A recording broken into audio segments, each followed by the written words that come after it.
Consistent, firm and fair rules. Assertive discipline जो है, जो कि क्लासरूम का मॉडल है, उसमें कंसिस्टेंट एंड फेयर रूल्स का होना बेहद जरूरी है।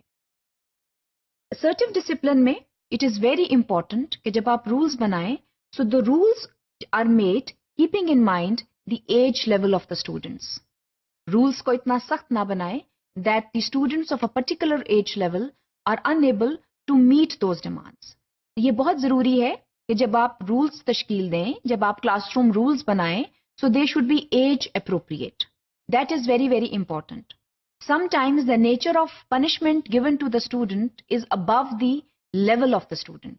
एक तो स्टूडेंट को समझ नहीं आती कि उसको पनिशमेंट दी क्यों गई है, क्योंकि अभी उसमें उस समझ की सलाहियत ही नहीं होती, क्योंकि उसकी एज कम होती है। इस वजह से जो रूल्स हैं वो क्लास वाइज वेरी करते हैं।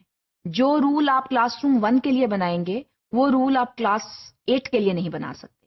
So the rules will vary. तो इसके लिए बहुत जरूरी है कि जो रूल्स हैं वो फेयर हों। इसके अलावा ये बहुत जरूरी है कि different sets of rules are made for different sets of behaviours. That is very important. अगर स्टूडेंट जो है वो किसी की बात काटता है, तो जाहिर है कि उसके लिए एक डिफरेंट रूल होना चाहिए। इसके अलावा वही स्टूडेंट जो है, अगर वो कोई बदतरीन बिहेवियर शो करता है, तो जाहिर है कि वो जो रूल है फिर फर्क होगा। So the same punishment cannot be given to the student for every breach of rule. So it is very important that different rules are made for different sets of behaviors. इसके अलावा हम पहले भी बात कर चुके हैं that rules should be mutually agreed upon.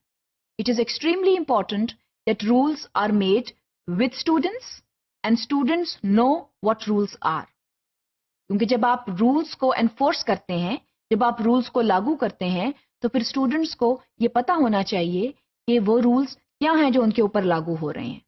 और ये उसी सूरत में मुमकिन है कि जो स्टूडेंट्स जो हैं वो आपके साथ मिलकर रूल बनाएं। हमने पहले भी बात की थी, it is very important to have ownership of rules. It is very important to have ownership of the classroom. Classroom जो है that is a very respectable place, और उसकी अहमियत का अंदाजा टीचर्स को भी होना चाहिए और स्टूडेंट्स को भी होना चाहिए। So there is a proper way to be in the classroom. There are proper ways to sit in the classroom and behave in a classroom.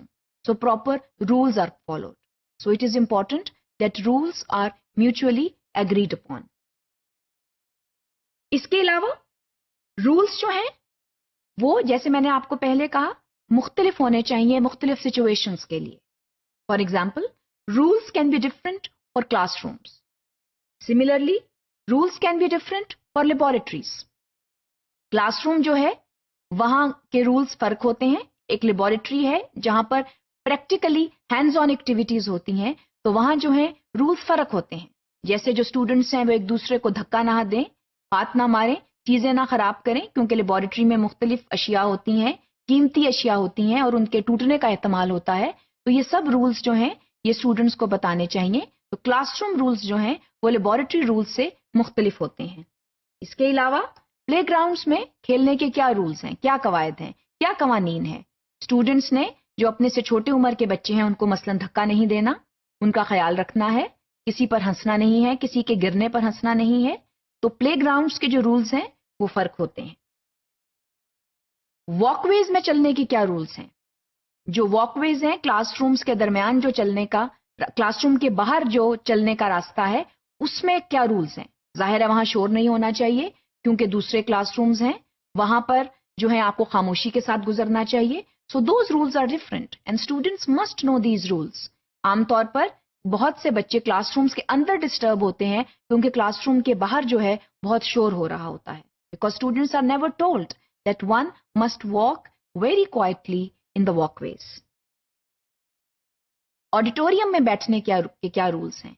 Auditorium में जब आप बैठते हैं तो वहां बैठने के क्या कवायद हैं, क्या रूल्स एंड रेगुलेशंस हैं। Those are to be kept in mind. इसके अलावा जब आप आर्ट रूम में जाते हैं तो आर्ट रूम में बैठने के और काम करने के क्या रूल्स हैं। जाहिर है कि वहां पर आप जमीन के ऊपर भी बैठते हैं, वहां पर आप कुर्सी पर भी बैठते हैं, बाज़ औक़ात आप खड़े होकर काम करते हैं। So there are rules. आपकी वजह से किसी दूसरे को नुकसान नहीं पहुंचना चाहिए और किसी और को डिस्टर्ब नहीं होना चाहिए। So those rules are different.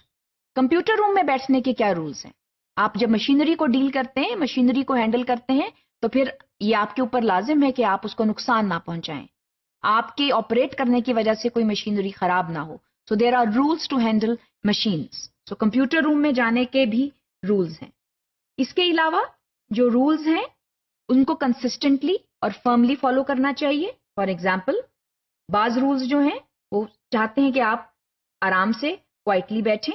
اس کے بعد اگر آپ نے کسی سوال کا جواب دینا ہے تو ہاتھ کھڑا کرنا ہے تاکہ پتہ چل سکے کہ آپ کو اس کا مطلب معلوم ہے. اس کے علاوہ آپ نے لائن اپ ہونا ہے. لائن اپ ہونا بہت ضروری ہے کہ جب آپ واک ویز میں سے گزر رہے ہیں تو آپ نے لائن اپ ہونا ہے.